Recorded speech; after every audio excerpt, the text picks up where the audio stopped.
मुख्यमंत्री Nayab Saini CM city के समानी गांव में प्रधानमंत्री नरेंद्र मोदी के मन की बात कार्यक्रम में पहुंचे। उनके साथ पूर्व राज्य मंत्री सुभाष सुधा भी मौजूद। मुख्यमंत्री नायब सैनी ने कांग्रेस के राज्यसभा सांसद रणदीप सिंह सुरजेवाला पर तंज कसते हुए कहा कि हमारी सरकार जीरो टॉलरेंस पर काम कर रही है और कहीं पर भी भ्रष्टाचार का मामला आता है तो हमारी सरकार उसे किसी भी कीमत पर बख्शा नहीं जाएगा। रणदीप सिंह सुरजेवाला फेड अप हो चुके हैं और अब उन्हें आगे कहीं प्रकाश दिखाई नहीं दे रहा है। जब किसी को आगे अंधेरा दिखाई दे वह कहेगा कि आगे उन्हें अंधेरा दिखाई दे रहे हैं और चलने में दिक्कत आ रही है। तो मानसिक रूप से कांग्रेस तो बीमार हो गई है परंतु वे भी बीमार हो गए हैं। कुरुक्षेत्र सीमा के अंतिम गांव में लाडवा विधानसभा के समानी गांव के ग्रामीणों के साथ पंचायत घर में प्रधानमंत्री नरेंद्र मोदी के मन की बात कार्यक्रम बड़ी स्क्रीन पर देख रहे थे। प्रदेश के मुख्यमंत्री नायब सैनी के साथ पूर्व राज्य मंत्री सुभाष सुधा, भाजपा के जिला अध्यक्ष तजेंद्र सिंह गोल्डी, ग्रामीण व भाजपा के कार्यकर्ता भी मन की बात कार्यक्रम में मौजूद हैं। प्रधानमंत्री नायब सैनी ने पंजाब के पटियाला में कर्नल बात के साथ पंजाब पुलिस द्वारा मारपीट मुद्दे पर बोलते हुए कहा कि मुझे पूरे मामले का पता नहीं है। अनाज मंडी में गेहूं के उठान तेजी से हो, इस मुद्दे पर बोलते हुए मुख्यमंत्री नायब सैनी ने कहा कि इस मुद्दे को लेकर अधिकारियों से बातचीत हुई है ताकि उठाना तेजी से हो। पहले सरसों आती है और अब मंडियों का सीजन भी 1 से 2 महीने का रह गया है और जल्दी आता है। मशीनी युग है और फसल जल्दी आती है। पहले फसल धीरे धीरे आती थी, इसीलिए मशीनी युग में प्रेशर भी बन जाता है। अनाज मंडी के अंदर इसे गेहूं उठाना से कैसे निपटा जाए, इसको लेकर हमने अधिकारियों से बैठक और बातचीत भी कर ली है। मुख्यमंत्री नायब सैनी ने चैत्र नवरात्रों की प्रदेशवासियों को शुभकामनाएं दी हैं। उन्होंने कहा कि हरियाणा प्रदेश के अंदर 14 अप्रैल को देश के प्रधानमंत्री 2 बड़ी सौगात देने के लिए आ रहे हैं, जिनमें हिसार के अंदर हवाई अड्डा और यमुनानगर में थर्मल प्लांट बड़ी सौगात हरियाणा को मिलेगी। हमारा नववर्ष इसका शुभारंभ हुआ है।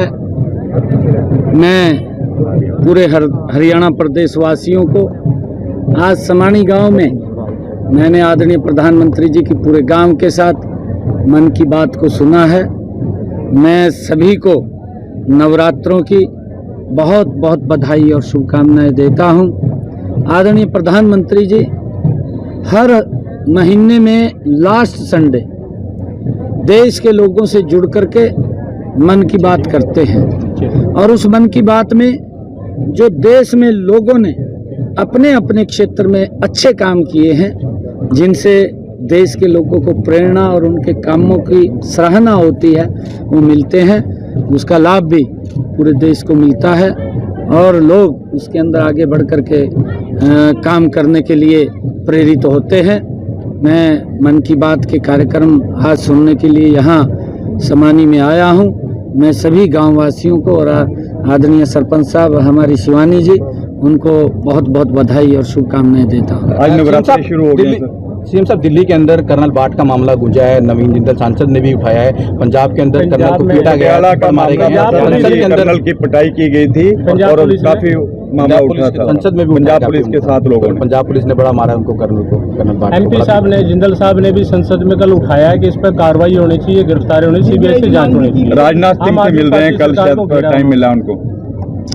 देखिए, क्योंकि इस प्रकार के घटनाक्रम नहीं होने चाहिए। क्या विषय है, क्योंकि मेरे को जानकारी नहीं है अभी, और क्या बात वहाँ पर हुई थी, क्या नहीं हुई थी अभी, क्योंकि जब ये विषय आया है, पुलिस को भी थोड़ी शालीनता से काम लेना चाहिए इस प्रकार से, क्योंकि हमारी ड्यूटी है, हमारी जिम्मेवारी बनती है कि हम लोगों को सुरक्षित वातावरण दें। अगर हम सुरक्षित वातावरण देंगे तभी लोगों का विश्वास हमारे ऊपर बढ़ेगा। जब हम सुरक्षित वातावरण नहीं दे पाएंगे तो विश्वास कैसे बढ़ेगा? मुख्यमंत्री विश्वास नहीं बढ़ेगा। मंडियों में सरसों की लगातार बड़ी आवक हो रही है, उसका उठान सही तरीके से नहीं हो पा रहा है और 1 अप्रैल से गेहूं की भी खरीद शुरू हो रही है, उसके बारे में क्या? हमने पूरी तैयारी कर ली है। मैं कल बैठा था, इसको लेकर के अधिकारियों से मैंने चर्चा की है। हमारे पास सभी प्रबंध हैं, उठान को लेकर के भी वो चल रहा है, क्योंकि आजकल मशीनी युग है, इसको लेकर के भी हमने चर्चा की थी। क्योंकि पहले तो चाहे सरसों चाहे गेहूं 2-2 महीने, 2.5 महीने, 3-3 महीने चलती रहती थी, परंतु आज मशीनी युग के कारण मात्र 15 दिन के अंदर वो 1.5-2 महीने का सीजन वो मात्र 15 दिन में सीमेंट करके रह गया। 15-10 दिन के अंदर ही सारा हमारे पास आ जाता है।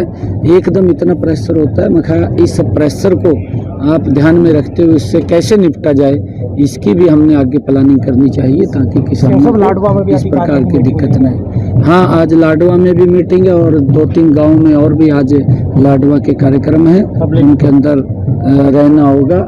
मुझे आज लाडवा के लोगों से रूबरू होने का अवसर मिल रहा है, क्योंकि यही वो लोग हैं जिन्होंने हरियाणा में जो हरियाणा के लोगों के साथ मिलकर के नॉन स्टॉप तीसरी बार सरकार हरियाणा को बड़ी सौगात मिलने जा रही है। 14 तारीख को प्रधानमंत्री आ रहे हैं। हाँ, देश के यशस्वी प्रधानमंत्री आदरणीय मोदी जी 14 अप्रैल को भारत रत्न बाबा साहेब भीमराव अंबेडकर जी की जयंती के अवसर के ऊपर हरियाणा को 2 बड़ी सौगातें। एक पहला हरियाणा का एयरपोर्ट जिसको आदरणीय प्रधानमंत्री जी चालू कर देंगे और वहाँ पर टर्मिनल का भी शिलान्यास रखेंगे, और उसके साथ साथ हमारे यमुनानगर के अंदर एक 800 मेगावाट का थर्मल पावर की यूनिट का उसका शिलान्यास करेंगे। ये बड़ी 2 परियोजनाएं। समारोह कहाँ होगा सर आयोजित? वो बताएंगे, वो आपको बताएंगे, क्योंकि बहुत दोनों बड़े कार्यक्रम हैं और दोनों कार्यक्रमों में आदरणीय प्रधानमंत्री जी रहने वाले हैं। सीएम साहब, विपक्ष धरातल तक खत्म हो गया है, क्या कहेंगे? विपक्ष धरातल पे देखिए, विपक्ष की गलत नीति है और गलत नीतियों के कारण, क्योंकि वो भ्रष्टाचार की दलदल में फंसे हुए लोग हैं। अगर आप देखें राहुल गांधी, उसको तो बेचारे को यही नहीं पता लगता भी मैं बोल क्या रहा क्या नहीं बोल रहा। उसको ये नहीं पता लगता भी मैं कर क्या रहा हूँ क्या नहीं कर रहा हूँ, इसका समाज के ऊपर क्या इम्पैक्ट पड़ने वाला है, उसको अभी कुछ नहीं पता। निकाय के बाद और कांग्रेस के बड़े नेता इस बात को लेकर के आहत हैं, और कांग्रेस की जो भ्रष्टाचारी नीति है, जो गलत नीति है, उसके कारण खत्म हो रही है। दिल्ली के अंदर कांग्रेस पार्टी तीसरे टर्म में भी 0 पर आउट हो गई है। अब हरियाणा के लोगों ने भी कांग्रेस को 0 पे आउट कर दिया है। बजट की घोषणा की है सर? हाँ, 537 करोड़ रुपए की स्थानीय निकाय के उस दिन, जिस दिन शब्द हुआ था, उस दिन हमने ये बजट उनके खाते में विकास कार्यों के लिए डाला था। सुरजेवाला लगातार ट्वीट के माध्यम से सरकार पर आरोप लगाते हैं। आज उनका नया ट्वीट आया है कि नगर निकाय में तकरीबन 10,000 करोड़ रुपए का घोटाला है। इसको कैसे देखते हैं? ये सरकार भ्रष्टाचार को लेकर के 0 टॉलरेंस पे काम कर रही है, और कहीं पर भी इस प्रकार का कोई संज्ञान हमारे सामने आता है, सरकार सख्ताई से उसको प्रकार्य करती है। कोई बख्शने का किसी को सवाल नहीं है। सुरजेवाला साहब फेडअप हो चुके हैं। सुरजेवाला साहब अब, क्योंकि उनको आगे भी कहीं कुछ प्रकाश दिखाई नहीं दे रहा है, और जब किसी को आगे अंधेरा दिखाई दे तो फिर वो कहेगा भी चलने में दिक्कत आती है। अब उनको आगे रास्ता तो दिखाई नहीं दे रहा। जब आगे रास्ता सुरजेवाला को दिखाई नहीं दे रहा तो मानसिक रूप से कांग्रेस तो बीमार हो ही गई है, परंतु उन्हें भी बीमार हो गए।